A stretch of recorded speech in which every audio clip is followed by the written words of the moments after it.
नमस्कार विद्यार्थियों, आप सभी का स्वागत है मेरे YouTube चैनल ए स्टडी क्लासेज में। मैं अरविंद एपावत आज कक्षा 8 का विज्ञान विषय का अर्धवार्षिक परीक्षा 2022-23 का पेपर लेकर आया हूं, जो बहुत ही इम्पोर्टेंट है। तो साथियों, अभी तक आपने मेरे YouTube चैनल को सब्सक्राइब नहीं किया है तो सब्सक्राइब जरूर कर ले और बेल आइकन को भी प्रेस कर ले, ताकि आपको इसी प्रकार से नए नए वीडियो की नोटिफिकेशन मिलती रहे। और एक विशेष सूचना, इस चैनल के ऊपर आपको आज से अर्धवार्षिक परीक्षा के पेपर कक्षा 6, 7, 8 और 9 के और कक्षा 8 की बोर्ड एग्जाम के मॉडल पेपर भी आपको इसी चैनल के ऊपर प्राप्त होंगे। यदि आप इन सभी पेपरों की PDF भी प्राप्त करना चाहते हैं तो मेरे टेलीग्राम चैनल ए स्टडी क्लासेज से ज़रूर जुड़ जाए, जिसका लिंक वीडियो के डिस्क्रिप्शन में दिया हुआ है। वहाँ पर आपको सभी पेपरों की PDF भी मिल जाएगी। तो साथियों, स्टार्ट करते हैं आज का पेपर। जो आपको जो पहला क्वेश्चन पूछा है वह है, निम्नलिखित में से सही विकल्प का चयन कीजिए। तो इसके अंदर आपको अवशब्द भरना है। पहला क्वेश्चन है, विभिन्न अंतराल पर खेत में जल देना कहलाता है। अ के अंदर सिंचाई, ब के अंदर थ्रेशरिंग, स के अंदर निराई, द के अंदर विनोई। तो साथियों, इसका सही आंसर क्या हो जाएगा? अ ऑप्शन हो जाएगा, सिंचाई हो जाएगा।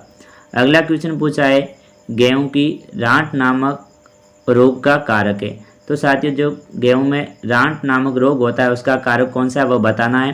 अ के अंदर जीवाणु, ब के अंदर विषाणु, स के अंदर शैवाल, द के अंदर कवक। तो साथियों, आप भी कमेंट करके आंसर ज़रूर बताते रहे। इसके अंदर राइट आंसर हो जाएगा द। अगला पूछा है, तीसरा क्वेश्चन है, निम्न में से अधातु है। तो इनमें से कौन सा है जो अधातु है? अ के अंदर लोहा, ब के अंदर सल्फर, स के अंदर एल्यूमिनियम, द के अंदर कॉपर। तो इसका सही आंसर हो जाएगा ब ऑप्शन हो जाएगा, सल्फर। तीसरा क्वेश्चन है, वह है अक्षय प्राकृतिक संसाधन है। मतलब अक्षय किस प्रकार का प्राकृतिक संसाधन है वह बताना है। अ के अंदर सूर्य का प्रकाश, ब के अंदर कोयला, स के अंदर CNG, द के अंदर पेट्रोलियम। तो इसका सही आंसर हो जाएगा ऑप्शन हो जाएगा, सूर्य का प्रकाश। अगला क्वेश्चन पूछा है आपको, इसमें 5वां क्वेश्चन पूछा है, निम्न में से स्त्री हार्मोन है। तो स्त्री हार्मोन कौन सा वो बताना है। अ के अंदर एस्ट्रोजन, ब के अंदर टेस्टोस्टेरोन, स के अंदर थायरॉक्सिन और द के अंदर इंसुलिन। तो साथियों, इसका सही आंसर क्या हो जाएगा? ऑप्शन हो जाएगा, एस्ट्रोजन। दूसरा क्वेश्चन इसके अंदर आपको पूछा है, ये भी साथियों कम से कम 5 अंक का क्वेश्चन है। जो ऊपर गए वो भी 5 अंक के क्वेश्चन थे, क्योंकि एक एक अंक के होंगे। तो इसके अंदर पहला क्वेश्चन पूछा है, देखो दूसरा क्वेश्चन है, निम्नलिखित कथनों में से सही के लिए T अथवा गलत के लिए F अंकित कीजिए। तो पहला है, खरपतवार हटाने को कटाई कहते हैं। तो साथियों, इसके अंदर ये वाक्य गलत है, तो इसके अंदर F आ जाएगा, क्योंकि खरपतवार हटाने को निराई कहते हैं, कटाई नहीं कहते हैं। अगला पूछा है, रयान एक प्राकृतिक रेशा है। तो ये बात भी गलत है, क्योंकि जो रयान है वह एक कृत्रिम रेशा है, प्राकृतिक रेशा नहीं है। अगला पूछा है, सामान्यतः अधातु अम्ल से अभिक्रिया नहीं करते हैं। तो साथियों, ये बात सही है, तो इसके लिए T भर दोगे। अगला है, वह है CNG एक अधिक स्वच्छ ईंधन है। ये भी बात राइट है, तो इसके लिए T भर दोगे। ये में पूछा है, हार्मोन रासायनिक पदार्थ हैं। तो साथियों, जो हार्मोन होते हैं वो कैसे पदार्थ होते हैं? रासायनिक पदार्थ होते हैं। तो इसके लिए भी आप T भर दोगे। ये भी वाक्य राइट है। आपसे अगला क्वेश्चन पूछा है तीसरा, वह है, निम्नलिखित रिक्त स्थानों की पूर्ति करें। तो इसके अंदर आपको खाली जगह भरनी है। पहला है, खरपतवार हटाने को कहते हैं। तो साथियों, मैंने ऊपर ही बताया था, खरपतवार हटाने को क्या कहते हैं? निराई कहते हैं। इसके अंदर आ जाएगा निराई। अगला पूछा है आपसे, क्षय रोग हैं। तो जो क्षय रोग होता है वो किस प्रकार का रोग होता है वो बताना है। तो इसका हो जाएगा संसरणीय।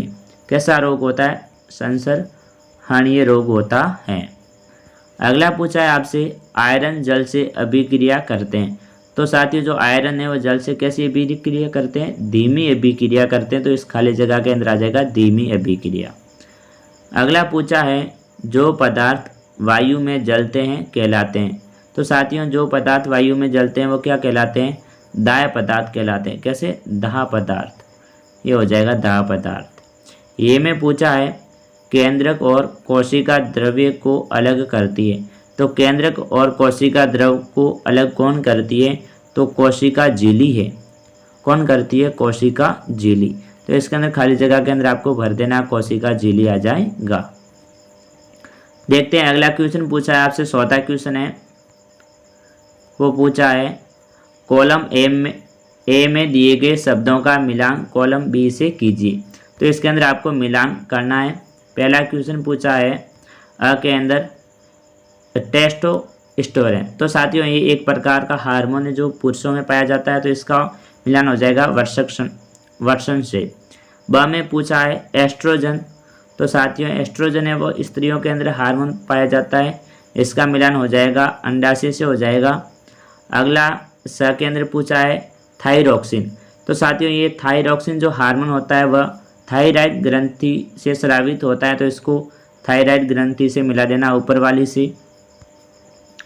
अगला देखो, अगला पूछा है आपसे अंडाणु, तो जो अंडाणु होता नहीं सॉरी साथियों इंसुलिन, जो इंसुलिन नामक जो हार्मोन होता है वह अग्नाशय में स्रावित होता है, तो इसको अग्नाशय से मिला देना है। अगला पूछा है अंडाणु, तो ये एकल कोशिका है। कैसी कोशिका है, एकल कोशिका, तो इसको इससे मिला देना है। एक बार इनको जरूर आप ध्यान से देख ले क्योंकि गलत ना हो जाए, बहुत ही इंपॉर्टेंट पेपर है। अभी तक आपने मेरे यूट्यूब चैनल को सब्सक्राइब नहीं किया है तो सब्सक्राइब भी जरूर कर ले। पांचवा क्वेश्चन पूछा है, तो साथियों आगे जो क्वेश्चन आ रहे वह दो अंक के, ये पांचवा ये 2 अंक का है, जो ऊपर गए वह सारे के सारे 5-5 अंक के होंगे। खाद व उर्वरक में कोई 4 अंतर लिखो, तो इसके अंदर आपको कोई 4 अंतर बताने हैं। तो देखो खाद है, खाद का निर्माण खेतों में किया जाता है, उर्वरक का फैक्ट्री में किया जाता है। खाद है जो जैविक पदार्थों से प्राप्त होता है, जिस प्रकार से गोबर है, मानव द्वारा अपशिष्ट पदार्थ छोड़े गए हैं या सड़ी गली वस्तुओं से, पत्तियों से हो जाता है। लेकिन जो खाद है वह रासायनिक पदार्थों से ही प्राप्त किया जाता है।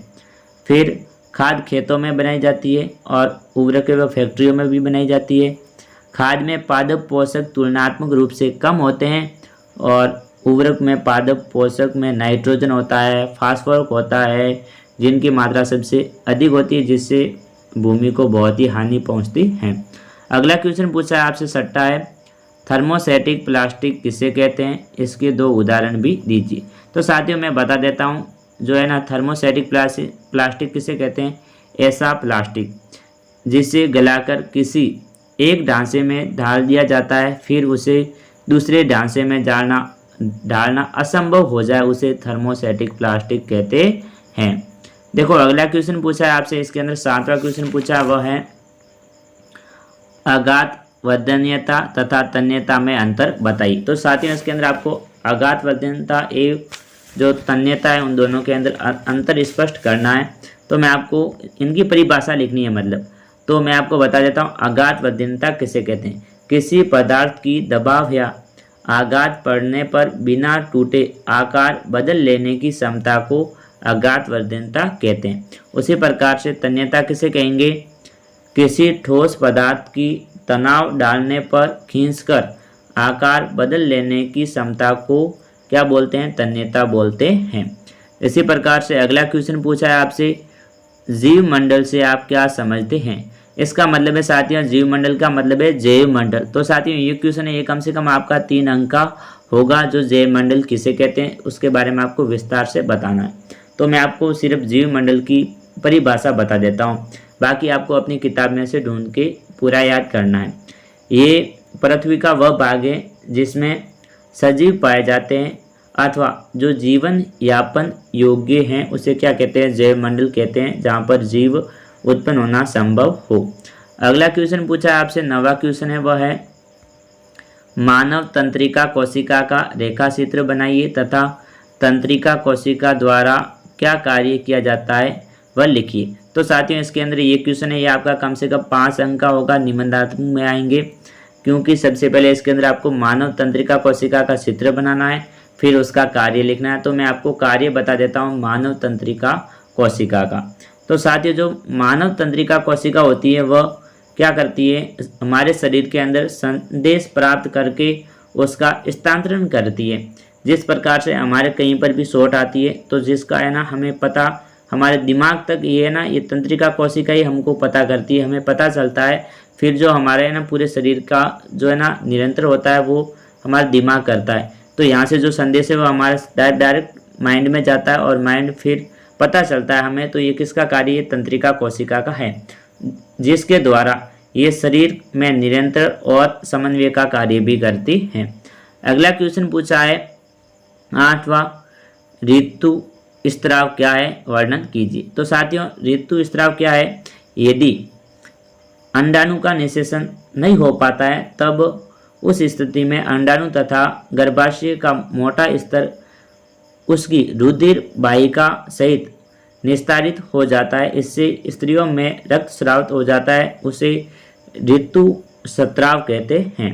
अगला क्वेश्चन पूछा है आपको 9वां क्वेश्चन पूछा वह है पादप कोशिका और जंतु कोशिका का चित्र बनाकर उनमें 3 अंतर लिखिए। तो साथियों इसके अंदर आपको पादप कोशिका व जंतु कोशिका का सबसे पहले चित्र बनाना है, उसके बाद आपको है ना उनमें अंतर स्पष्ट करना है। तो मैं अंतर बता देता हूँ, बाकी आपको जो चित्र है वो बनाना है।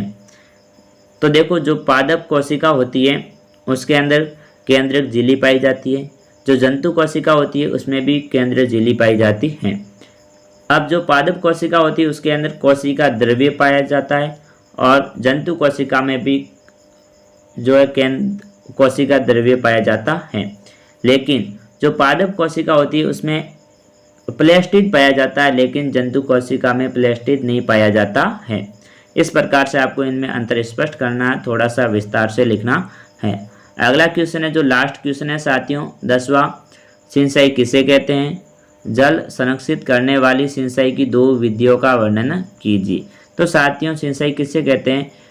निश्चित अंतराल में फसल को जल या पानी देना, उसे क्या कहेंगे? सिंचाई कहलाता है।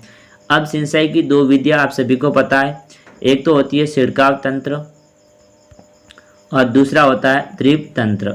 ये 2 जो विधियां ये जल संरक्षित के लिए बहुत ही अच्छी विधियां हैं। इसको आपको थोड़ा सा विस्तार से भी लिखना है। ड्रिप तंत्र में क्या होता है, छिड़काव तंत्र में क्या होता है? देखो छिड़काव तंत्र में फुहारा द्वारा पानी दिया जाता है और ड्रिप तंत्र में जो पाइपों द्वारा बूंद बूंद करके पानी दिया जाता है पौधों को। तो साथियों ये था आज का पेपर जो बहुत ही इम्पोर्टेंट है अर्धवार्षिक परीक्षा के लिए। अपने साथियों को ज़्यादा से ज़्यादा शेयर करें और अभी तक आपने मेरे YouTube चैनल को सब्सक्राइब नहीं किया है तो सब्सक्राइब भी जरूर कर ले साथियों। जय हिंद साथियों, जय भारत।